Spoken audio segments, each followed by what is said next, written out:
Hey, folks, there's a book I want you to check out and get right now. Mark Levin's new book, Unfreedom of the Press, shines a light on the degeneration of America's free press into a, quote, standardless profession that has squandered the faith and trust of the American public. In typical fashion, as you know, Mark Levin doesn't hold back in substance or quality. The research that went into this is absolutely astounding, folks. And I can promise this book will deepen your understanding of the roots of journalism in our country and where we're headed. And you know what? As you know, Mark Levin doesn't mince words either. Levin takes direct aim at the, quote, partisan party press, which has gone completely off the rails through its own abandonment of reportorial integrity and objective journalism. This book is for every American citizen who cares about the future existence of a free republic. You can read excerpts on Amazon and pre-order now. The book release today, May 21st. Mark Levin, check it out.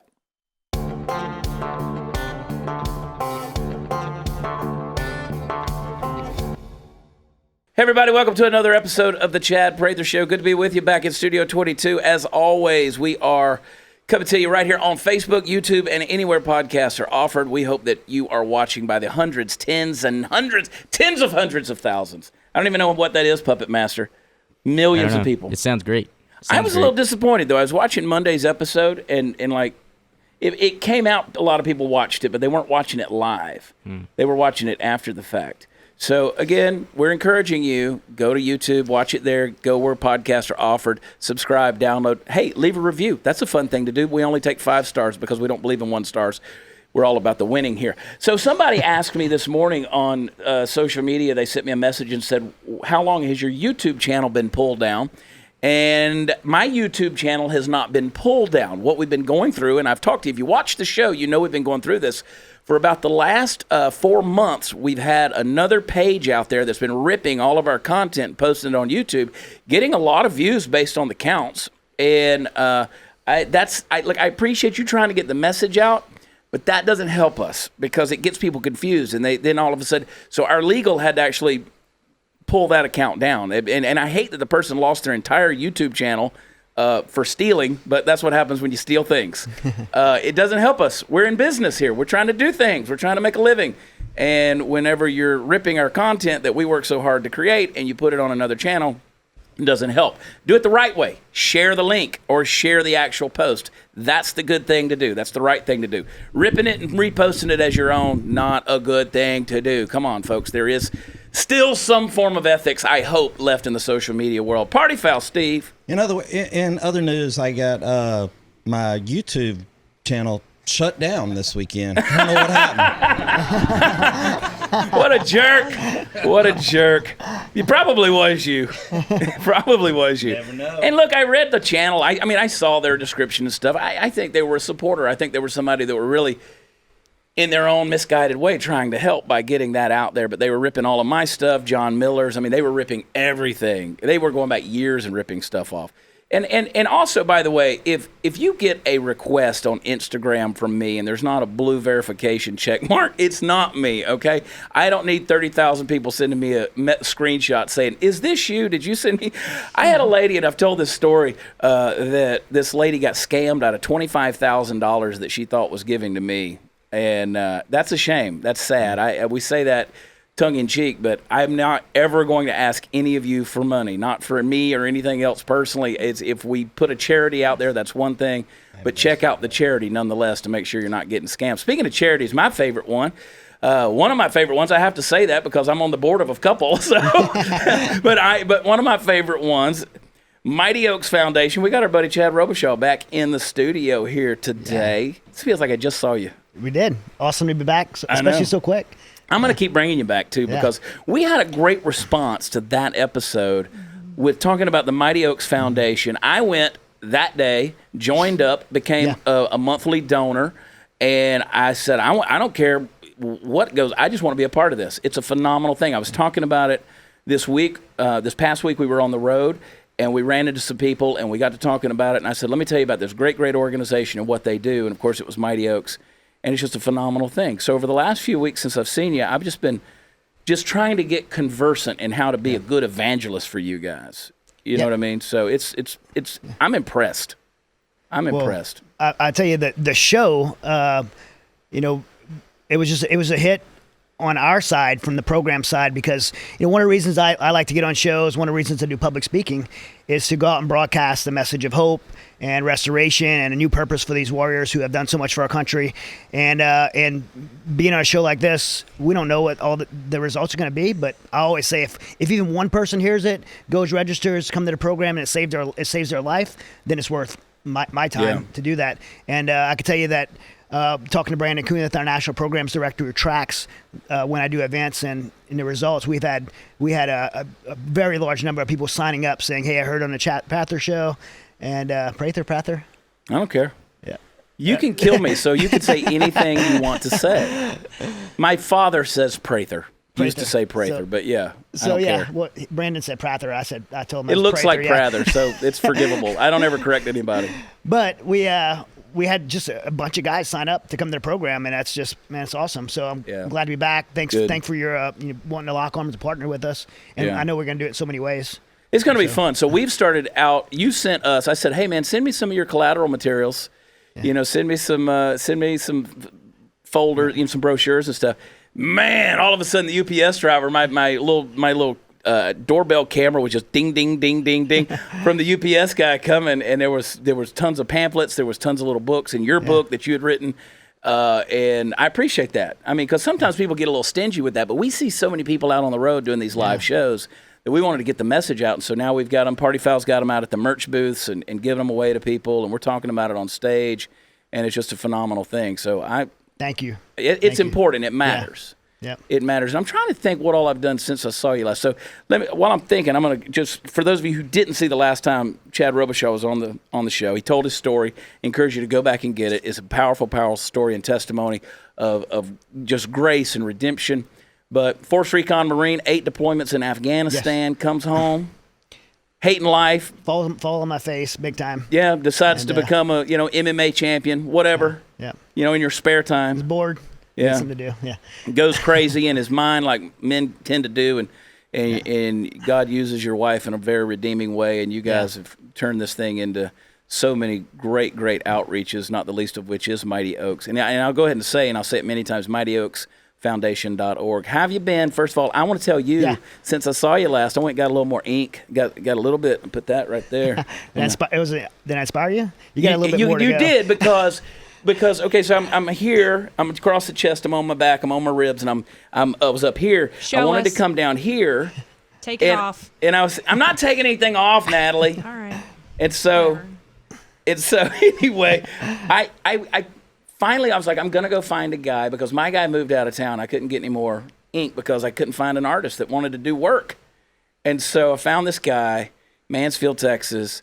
Mondo is his name. I mean, these guys are nuts, right? So anyway, at the Black Rose Tattoo Shop, and he did a phenomenal job. So he went ahead and filled that in. And I kept saying, because I do so much TV, I didn't want to come below the elbows. But now, does anybody really even care? I don't think anyone cares. They don't care. The Marine Corps has a weird rule.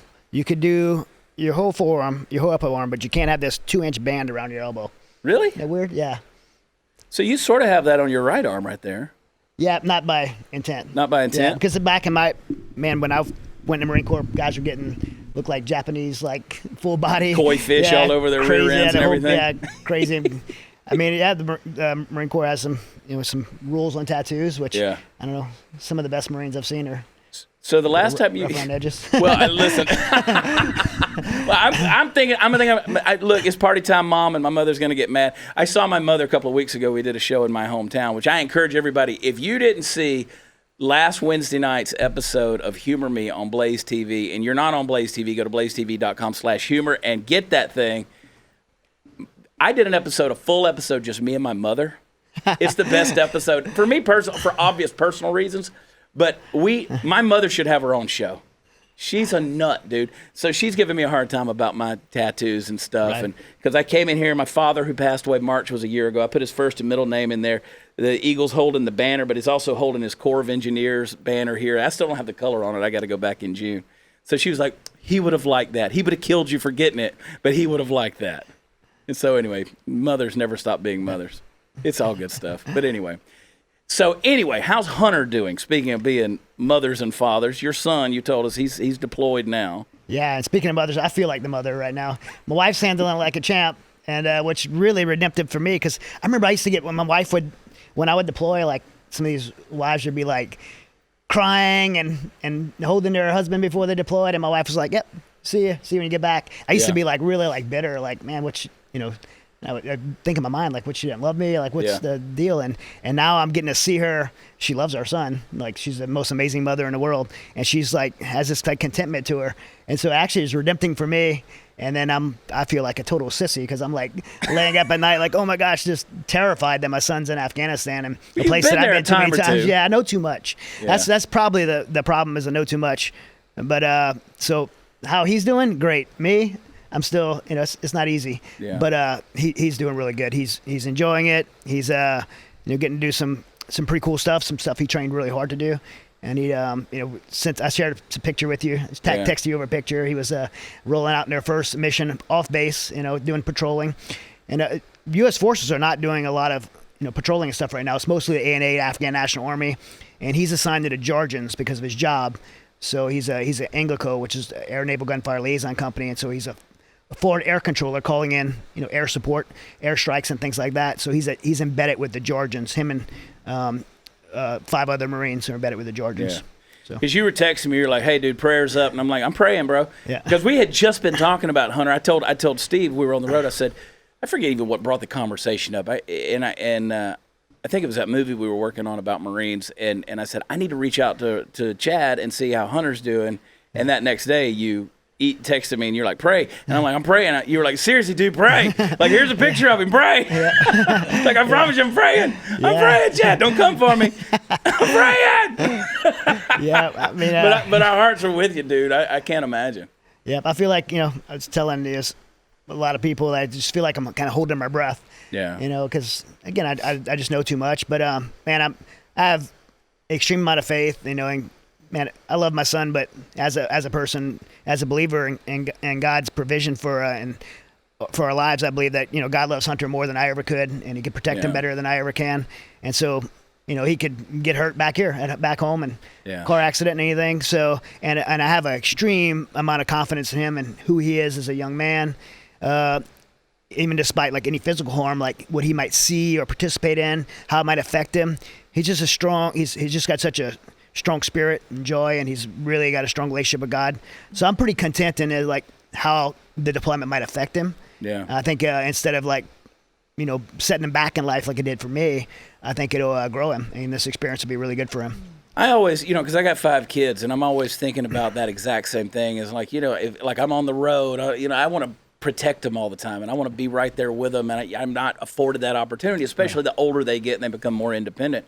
And I'm like, God loves them more than I could ever love them. Yeah. And Jesus said, "What good father among you, if his son asks you for a loaf of bread, is going to give him a stone, or if you ask for an egg, you're going to give him a serpent?"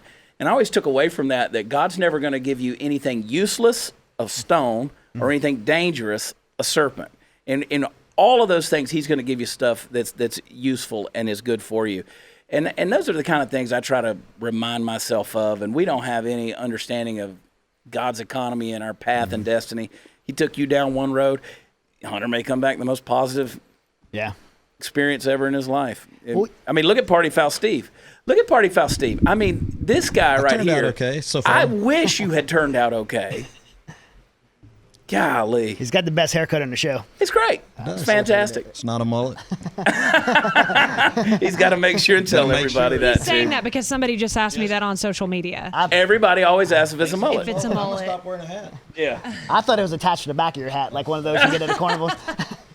I'm excited that Hunter has you as a father because you've been there and you know exactly what he's going through, and there's got to be some solace in that for you. I don't know is there solace in that for you, or does it just still? I mean, for me, so I get the, real privilege to doing these resiliency events for all our military warriors. So, like Jeremy was here and we go speak a lot. I speak at Marine Corps boot camp. I speak to different units, pre-deployment stuff. I'm speaking all over to guys who are going to deploy, and I speak a message of resiliency and what resiliency means and how experiences they're going to face in military life, whether in combat or just life, or the things that they see or do in the battlefield. These aren't natural things. I believe as warriors, we have to do these things. We have to go to war and defend people who can't defend themselves and stand up for our nation's interests. So it's necessary, but it's not what we were created to do. And so it is going to affect us in a negative way. And so I get to really go teach those lessons for a living. That's my job. And so I learned a lot and I passed those things on to my son. My son's going to go and do those things. So instead of me just telling it to people I don't know and thinking this is just speaking points, this is things that really, I believe, I cherish and value, that we could be prepared and resilient for the things we can see in life, particularly in things we can see in war. And so I implemented those things into my son's life. And that gives me a lot of comfort to know that he doesn't just know those things, but actually I believe that he believes them and trusts in those things. And so, yeah, that gives me a lot of peace. I agree with Natalie on that, though.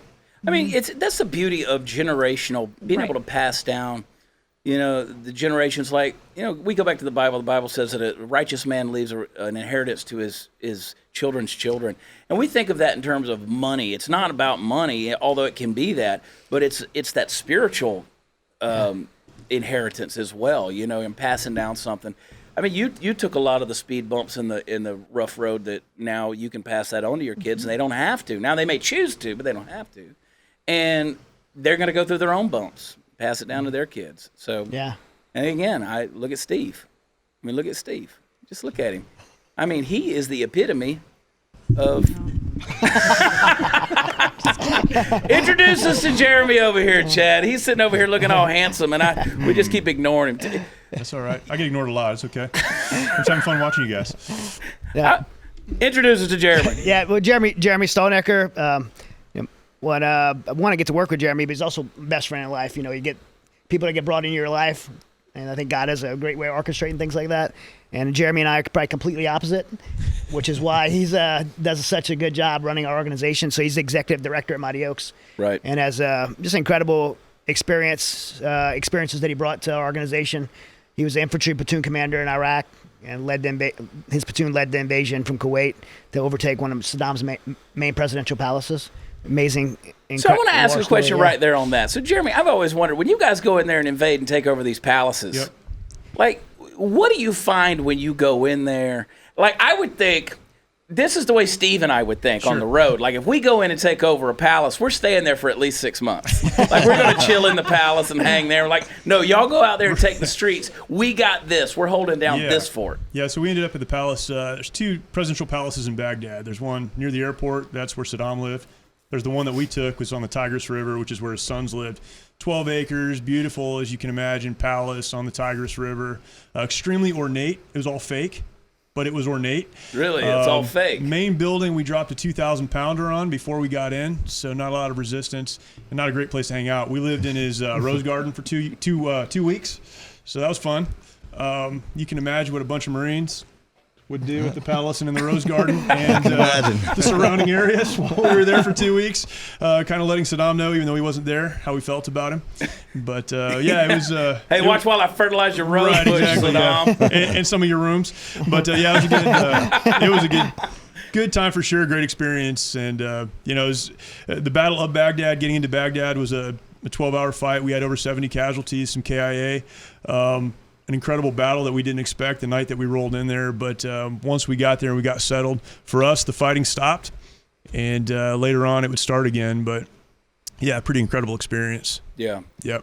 Well, thank you for doing that. Yeah. I mean, if you got to do palace duty. Yeah, if you got to do it, that's the way to do it. And we appreciate you doing that. It's certainly something that I'm proud to have been a part of, yeah. That was a crazy, I mean, folks look back on all that stuff. It seems like we have been at conflict for quite some time now. I mean, especially since 9/11. Right. And we do, we had the Desert Storm, and then we had cleanup after that, and then we had the Shut up. Iraqi freedom, because that was Iraqi freedom, right? Yeah, that's right. And so, in that deal, and then we pull out of there, and like, is that a mistake? Was that a good thing? Did we do the right things? Yeah. And it's like every time we whack the mole, it pops up in 3 other places. Yeah. Which seems to be the nature of Islamic insurgency. Yeah, it's a crazy thing. There was one of those moments when I came back from Iraq. I left the Marine Corps, and so now I'm in a civilian position. I was actually working at a church, of all things, and then the guys that I deployed with, that I came back with, went back. First Battle of Fallujah, they were part of that, 1st Battalion, 5th Marines. Some of those kids I had deployed with and brought home had been killed in that battle. Just this surreal moment where you're sitting there, first of all, thinking, I'm completely out of control. I can't do anything to help them, to affect what they're going through. I said I would take care of them, and I'm not there for them. But beyond all of that, when the Battle of Baghdad, when our time in Baghdad ended, an A-10 came in, blasted a mosque where the counterinsurgency was being set up. That was it for us, and it was done. 2 weeks later, we retrograded to Kuwait. We came home. The fight is over. The war is over, and it wasn't over. And I've got these kids who I was proud I had taken care of. I got home, and now they go back, and they didn't make it back the second time. So, yeah, you look back almost 20 years and say, what happened and how did it happen? Was it worth it? And I don't know the answer to all those questions, but I'm going to ask you some, and you may not have answers. And I want to ask this to both of you guys because this was a conversation we were having this week. So I did an event in Tucson a couple of weeks ago, and we honored a Navy SEAL by the name of Mike Day, who was down there. Mike got shot 27 times, still killed 5 guys before he got out of that house. Yeah, how do you get shot Crazy 27 story. times and they're all non-lethal? Incredible story. Yeah. Incredible story. And I mean, he tells some pretty interesting and funny stories about places he got shot and then the aftermath of those things. Funny but not funny sort of deal. And I look at that and you talk to those guys from time to time. For instance, we just did our foundation, American Valor. We just had our 6th annual Chris Kyle Memorial Benefit. Of course, Chris's family started that.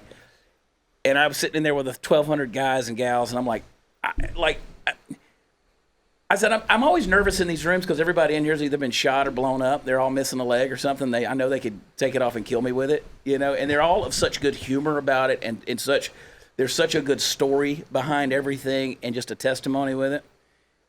But the issue I want to get to, and we were talking about this, and I talked to Mike about this, is this idea of survivor's guilt. Like you come home and your friends don't come home, or they go back and they don't come home. Mm-hmm. Have you seen that a lot dealing with Mighty Oaks? I mean, we've talked about the PTS and things like that, but how much of that survivor's guilt? Because that's something that to me is just way off the reservation psychologically. I know it exists, I know it's there, but it seems like such a weird thing, although such a real thing. Do y'all deal with a lot of guys who are dealing with that? A lot. Especially guys who are like, you always hear, and Jeremy probably agrees with me on this because I've heard it a lot, and I know he has too. Like guys will say always, they'll kind of compare themselves to the person that died and would like, that guy was better than me, like he was a better human being than me. It's just in retrospect, looking back, you think that guy had so much more to live for and was just a better person or whatever. And so it should have been him. It should have been me than him. Yeah. And I mean, for me, like Foster Harrington, I can tell you, he was one of my best friends. We served together for 10 years. So we knew each other for 10 years. We were very close. We changed units together. And I was his team leader. He was assistant team leader at 3rd Force Recon Company.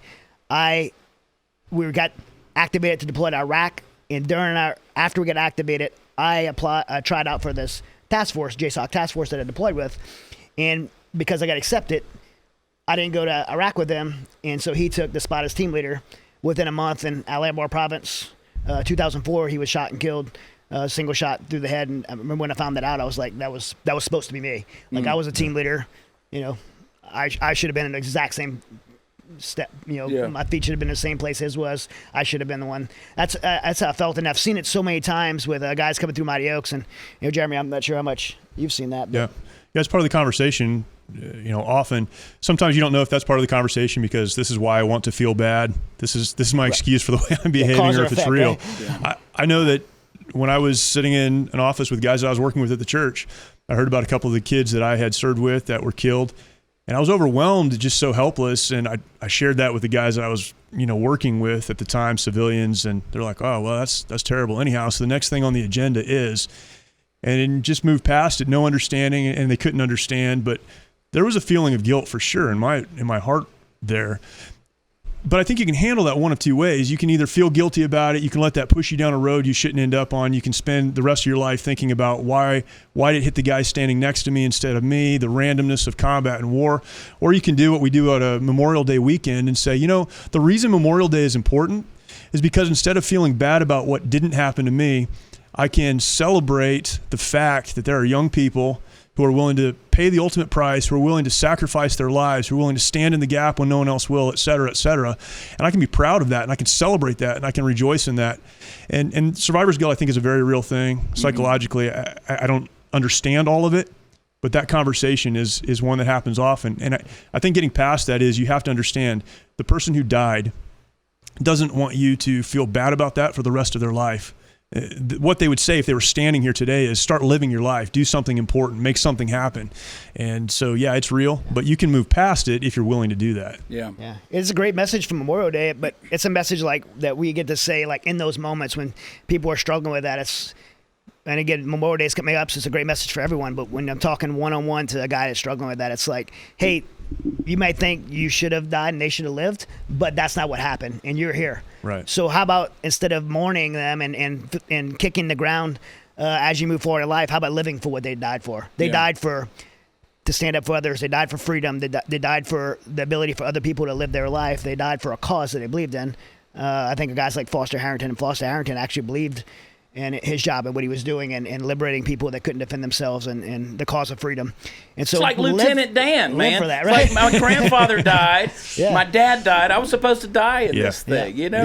Yeah. So, but instead of moping around in a wheelchair like you did, right? Like live for what they died for. Yeah. Right? Live it out. Do something purposeful and productive with your life. Be a contributor. Well, and I say that in a joking manner on a very serious subject, because every live show that I do out on stage, I always do this bit about why America is the greatest country on the planet. And we have some laughs about it because people are like, yeah, that's right. But I always say, in a serious moment, I say we're great because we have men and women who are willing to get up every day, put on a uniform with the willingness to serve, sacrifice, and potentially give their lives for our liberty. And those people make all the and when you took that oath, when you made that covenant with the United States military, you said, hey, I'm willing to give my life. And I, as a person who's never faced combat or even been anywhere near anything like that, I don't know. I might be in a foxhole rocking back and forth, sucking my thumb, humming Jesus Loves Me. And most likely I would be. I know Party Foul would be. But listen, I know that these people who went out there and did all of that, these folks made that decision before they ever put the uniform on. You did.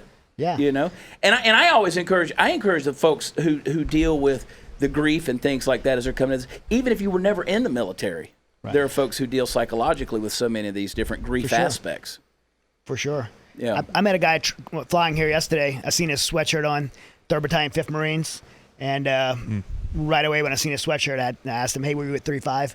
And the reason I asked him that is because the group that we've dealt with the most with, if there's any one single group we dealt the most with at Mighty Oaks, it's been 3rd Battalion, 5th Marines, 2011, sang in Afghanistan deployment. In 7 months, they had 27 Marines killed, about 70 amputees. Yeah. Wow. Terrible deployment. And so many of those guys are coming to Mighty Oaks, and that's why we had the most of them, mainly with that issue of the people they lost and trying to move forward in life, just looking back at the guys, the brothers they lost there. And so when I asked this Marine, hey, were you in 3-5? He said, yeah, I was. Were you in sang in 2011? And I wish I wouldn't have asked that because he actually immediately got sad because he had did 2 deployments to Fallujah, and because of what he had been in through Fallujah, he had to sit that one out. And he's like, it eats me up every day that I wasn't on that deployment. Wow. And so it's amazing. It's every day. Natalie, life. What were you going to ask? You're chomping at the bits. I see you over there. I was asking Jeremy this too, how much you guys go outside of the military family, first responders, the wives. On the 18th, I believe it was, marks 1 year of the Santa Fe high school shooting. It was a mass shooting. I think it killed 10 people, 8 students, 2 teachers. One of the girls who was there, I know her aunt and I went to school together. I know her mom, and she lost her boyfriend. He was killed while trying to help others. He was unfortunately, the shooter got him. And I just saw a story because it marked 1 year, so I watched the news story down in Houston, and I saw her on the interview, and she's still so raw, and she doesn't have closure. My understanding is that she had sent him a text asking where he was. It was before class had started, and he never texted her back, and it's almost like this closure is missing, and almost like she has survivor's guilt. I'm only speculating because I haven't spoken to her directly, but I just wondered how much you guys would consider even expanding that for these teens, she hasn't moved on. I mean, she's in a tough spot, and you can see the rawness in the story, and it just got my heart to thinking, does she have survivor's guilt? Does she have PTS? You know, she lived that moment that we all pray our children never have to go through. Yeah, I think it's really hard to have a heart to do the work that we do and not see the same thing systemic everywhere. I mean, it's in life. It's not just. I mean, we always say this: like veterans do not have a monopoly on trauma, right? Like, even though they think they do sometimes, I mean, yeah, which they don't. Yeah, yeah. Most veterans think they do. We have to tell them otherwise because it's important part of them moving forward. Jeremy could probably speak to our growth and expansion. Yeah, we've grown a lot, and because of that, the demand has questions like that come up consistently. I had a guy reach out to me after the Las Vegas shooting. He was there. He said, "Hey, sir, I know you do something with this. Can you help us out?" And so I took a lot of phone calls. I sent a lot of resources. And I think one of the reasons Chad and I have organizationally decided, we started a YouTube show, we have a podcast, we write, we do all the things that we do so that we can get the same information we're sharing in our context to people that need it, just because we can't be everywhere. So we try to narrow our focus on the program side, but then make that information available to everyone that we can possibly make it available to. And then we have an expanding network of guys who've been through our program, who have found hope and purpose, who would speak to a mom or a daughter, a girlfriend, someone who's been through something like that. We definitely have a very intentional process to help equip those guys, our alumni, to be able to help others to speak back in the communities that they're in. And we have, however, ventured off into the first responder community. Jeremy and I both do a lot of speaking at police departments, fire departments, as much as we can. The military, because of our organization, the military, we put as priority, but we do a lot of stuff with first responders. In fact, right now, this week in California, we have our annual first responder program going. Right. We have about 40 police and firemen at our ranch going through our program. That's great. And then every session, our military sessions, will open up a couple of slots to police and fire throughout the year. And so we do serve those communities as well. And then spouses, we do a lot of spouses programs.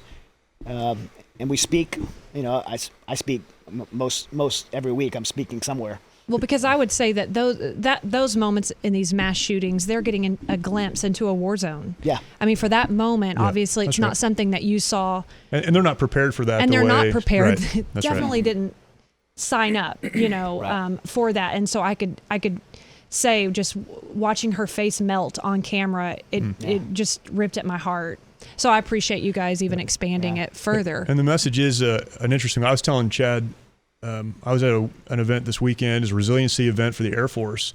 And the way they do it is they have the service member and then family members can come. And I had a mom who came up to me, a mom who was there for her daughter, just to support her through the weekend, came up to me crying on Sunday, said, "You changed my life." Well, thank you.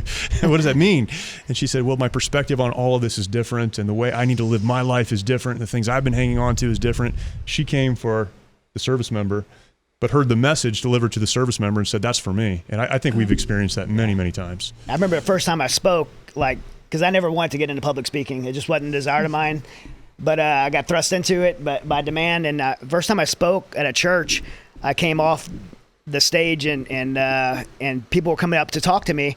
And I remember this, just clearly remember this woman coming up, and she's like in tears, and she had lost her son to a drunk driver. And she talked about how my story had impacted her and gave her hope. And it really kind of took me back, because I'm like, what did my story in Afghanistan have to do with your son being killed by a drunk driver? And then this guy came up, and he was on one side of the church, and his wife and kids were on the other side of the church, and they had been separated for over a month. And he's like, because of what I said, he was going to take him out to lunch. And and I'm like, man, that's actually, it inspired me to continue sharing my story. So, Jeremy and I both speak in a lot of churches and community events. And when we go in there, it's, maybe a small percentage of the audience is military. So as we go to different communities, we're casting the lessons we learned and paying it forward to others. God's using you. Yeah. That's for sure.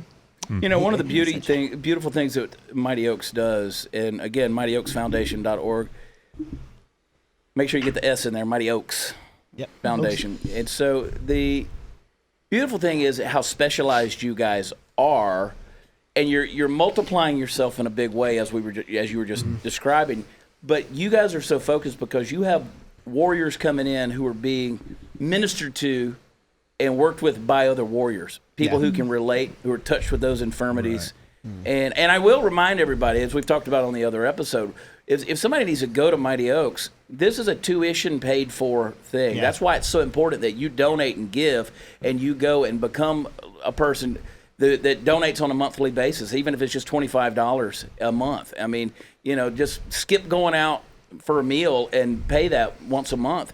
And I'll tell you that, because it's costing about $2,600 per person to come through, and that covers we cover travel and everything. Yeah. So there's no cost to the warrior or spouse, because we have a spouses program too. And no one's ever paid to come. We've had 2,600 graduates from our program, and it's incredible results. And one of the things you hit on, we are very, very niche, and who we are and how we do what we do, and some things that make us kind of special is that we have leadership that runs the program. We have a methodology, but we take graduates and we take the Christian model would be discipleship.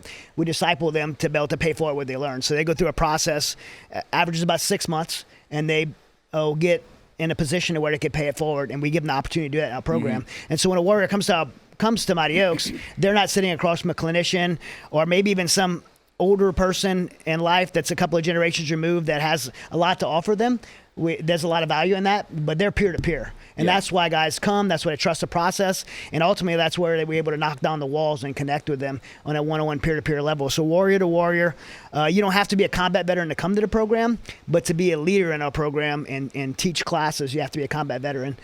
Not because it makes them more qualified, but it makes them more, it really takes away that disqualifying factor that most veterans will have. Well, you can't tell me what I've been through because you've never been to combat. So we take that out, and peer-to-peer works. And that is the beauty of it, because you guys, if you were to spread yourself too thin, you become a mile wide and an inch deep, which is like a swamp. And it's just not as effective, because you guys are really digging into some deep things here. And so, like I said, I appreciate the fact that you guys have a process that you can expand and you can multiply, but thank God that you're focused on what you focus on, and that's why I think you get the results you get. You know what I mean? It's one of those things where, like, this is what we do, and this is who we are, and this is what and by doing that, we do it well. And we have a way that we do it. It's crazy and Jeremy's probably gonna start laughing when I say this. Like, when we first started, there wasn't a lot of people around to help, and we just went for it, and we knew we had the solution, because that was evidence in my own life and the lives of other people. And so we want to pay that solution forward. And along the way, as we got more and more successful, that's when everyone started coming in like, hey, you need to do EMDR for these guys, and you need to do these clinical processes. Do you have a clinician there? We can bring a clinician there. Do you have essential oils? Because all these ladies, every time I go speak at church, by the way, I love the essential oil ladies, but please, if I'm speaking, don't come with your bag and try to tell me that every veteran needs you got to qualify. We love the essential oils, because the essential oil ladies, they can get rabid. They can get vicious. I'm going to start wearing a sign that veterans don't need essential oils. Oh, you don't want my oils? You're going to get these oils. If you need some, come to our office, because I've got cases of them sitting up off in the corner. They just keep showing up. It's like every time I have I talk about got to lose weight, and I can see my face. It looks like it's giving birth to another face, because I had to shave to do that movie and pretend to be like a Marine the other day. Dude, when I heavy on the word pretend. But so these people are like, oh yeah, you need to lose weight. We're going to get you on Thrive, or we're going to get you on. And I'm like, look, I got a drawer full, man. I got box after box of it. So I know how that goes, but we just stay focused to what we know. You got to stay focused to what you know. Yeah. Focused to what you know. Yeah. So anyway, on another note, I did have to go do that movie. I had to pretend to be a sergeant major that was retiring and going back into it. And a lot of people saw it and they thought it was about, PTS master or something sergeant. like that. Do what? A master sergeant, not a sergeant. You said sergeant major. A master sergeant. And so Steve. Anyway, a few sleeps have gone on since then. But anyway, who's retiring and going back into trying to reacclimate into the civilian world, right? And this is the story that they're trying to tell. And I thought, yeah, okay. So I knew this movie role was coming up, and I was like, first of all, it's always uncomfortable for me to try to put on a costume at that point. Right. Not, it's a uniform. It's a real deal. You have all of these consultants on set who are saying, okay, got to do this right. This is the way this would happen. This is the way you would do this. You would say it this way, and this is the way it would go. And, of course, then you got Steve over there sitting in the peanut gallery telling everybody how all the consultants are wrong.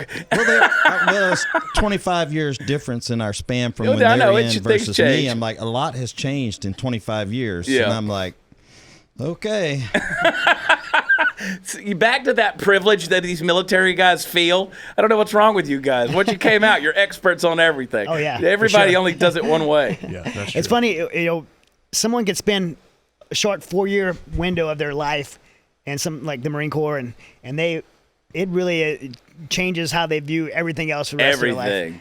And that's a cool thing. It is a cool thing. Yeah. And I've said that over and over. It's like you have this filter through which you interpret the world. Yeah. And it really is a programmed filter. It's a paradigm. It's that web through which you see things and interpret life. It's a pretty open filter for a lot of people. Yeah. I mean, present company accepted, of course. But, it's a filter, but it doesn't filter everything. No. But we had a blast. I mean, we did that thing that made me shave the beard off, obviously. And I actually volunteered. I mean, I was like, okay, look, I'm going to do this. I'm going to do it right. I got the hair high and tight, and I did but I did everything but lose a little weight. You're a master sergeant. I was a master sergeant. And I could be a little. that was not a high and tight. It was high and tight enough. Yeah. It was as high and tight as it was going to By the get. time you're a master sergeant, you love chow. Exactly. Yeah. So, but no, we had a blast doing that, and it's always an honor to be able to, to be asked to be a part of projects like that, and in my own way, sort of use that platform to give back a little bit, and Yeah. and to the degree that I can help, you guys. We've talked about this before. I want people to give. I want people to participate. If you know somebody that has a need or they need to be a part of that, go on there, fill out that application, get in touch with you guys. Because that's where it matters, Hey, pick up your book. I mean, I read your book. You sent me a couple of copies of it, and we've been having some at the show there for people, and in my live shows. And it's a great book. Yeah. It's good stuff, man. So Yeah. y'all are doing a great work, brother. Definitely go. The book's on the website, the Mighty Oaks website. Jeremy has a couple of books, but the one March or Die, kind of like The Unfair Advantage for me, kind of his story, and it's a great book.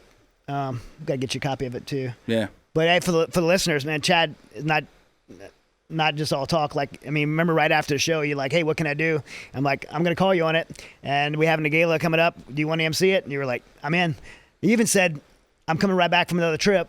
And I know these trips are hard. And Yep. right away he's in, man. I just thank you for that. Amazing patriot. I know how to get to Arizona. Yep. I can get there, man. But no, it's a blessing for me to be able to do that and push it and promote it. We've got a great event that's going to happen this week for Carry the Load at the Grand Prairie Air Hog Stadium. We've got a celebrity softball tournament. They asked me if I wanted to play, and I was like, nah, I'm just going to be the on-field announcer. I just get to run my mouth, and I don't feel like playing anything these days, Chad. But we're going to be out there, so folks can find that online and come out and hang with us at Air Hog Stadium this Saturday in Grand Prairie, Texas. And what do you got coming up next? What's going on in your world? Well, after this, I'm going to be, it's Memorial Day weekend, so I'm going to be spending all weekend in Oklahoma. I'm speaking in Broken Arrow, Oklahoma at the Assembly. It's a church. They have a Saturday night service downtown Broken Arrow, and then Sunday at the main campus. And then, that's essentially my Memorial Day weekend. I've been speaking to that church there for like 7 years now, and Oklahoma's, that Broken Arrow community is an amazing community. I'm also doing a jiu-jitsu seminar and at Triton MMA Saturday morning with Pete Willem and Reed Hasty, awesome black belts. Yeah. Oh, so you guys. Always invite everyone from the church to the jiu-jitsu seminar, and then everyone from the jiu-jitsu seminar at church. Cross-pollinate the community. We were at a baseball game. Yeah. Hey, y'all want to do some church fighting? Hey, y'all like church fights? Come on, let's have a real one. I think all Christians should be able to choke the hell out of people. But we were at a baseball game, and we were in a suite at the Ranger Stadium, and the TV was on, and there was an MMA fight that was on one of the TVs, and this lady looks back at me and she goes, "Why do they do that?" And I said, "Why are you asking me?" I wouldn't do that. But I mean, here these guys are banging each other's heads off the cages and stuff. And I'm like, I guess they have angst. I don't know. there's something inside that needs to be outside. But I mean, One, I'm claustrophobic. Two, I don't want to be between another man's legs. I don't want my head pinched in somebody's armpit, and I would tap out immediately. Robichaux, why? I watch it from and try to put myself in an outside perspective, and I totally get why people would think that. Like, why would someone want to get in there with another, not just another person, but another trained professional athlete? You get locked in a cage and who wants to pull your head off? It seems crazy. But then I put myself in my shoes as an athlete. This is not it's not a fight to me. Like, it's a sport for me that I did since I was 5 years old. Yeah. And so it's just competing. I don't look at it like a fight. I look at it like soccer and if you train hard in martial arts your whole life, you want to test yourself and have a very competitive nature. And I think everyone that would step in there would probably have a competitive nature and just I want to compete against, I'm still 43 years old now, and I still watch them. I want to compete against the very best. I want to know, where I measure up, and that something I invested a very large percentage of my time in my life to.